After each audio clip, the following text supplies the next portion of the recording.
Measles আসলে যে ভাইরাসটা দিয়ে হয় সেটাকে আমরা জানি রুবিওলা ভাইরাস, সেটা খুবই প্রাণঘাতী ভাইরাস। তো মিজেলস হইলে আসলে কি কি সিমটম বা কি কি আমরা দেখব, যেটা দিয়ে আমরা আইডেন্টিফাই করবো দিস ইজ মিজেলস। তো প্রথমতই অন্যান্য সব সাধারণ ভাইরাল ফিভারের মতো এখানেও জ্বর থাকবে বাচ্চার, এবং জ্বরটা খুব হাই রাইজ টেম্পারেচার বলি আমরা, 102-3 পর্যন্ত জ্বরটা উঠে যায়। এবং সাথে বাচ্চার সাধারণ ঠান্ডা কাশি থাকবে, নাক দিয়ে পানি পড়বে, চোখ লাল হয়ে যাবে, চোখে ব্যথা থাকবে। তারপরে এটা 2-3 দিন থাকবে।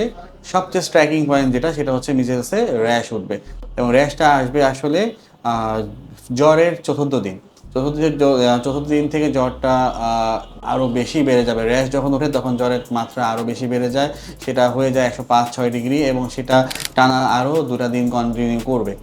তারপর 2 দিন পর থেকে জ্বরটা কিন্তু আসলে সাবসাইড হওয়া শুরু করে। কিন্তু যেটা সমস্যা সেটা হচ্ছে র্যাশটা কিন্তু আসলে সাথে সাথে সাবসাইড করবে না, এবং এমনকি দেখা গেছে র্যাশটা কিন্তু 2 থেকে 3 মাসও পারসিস্ট করে।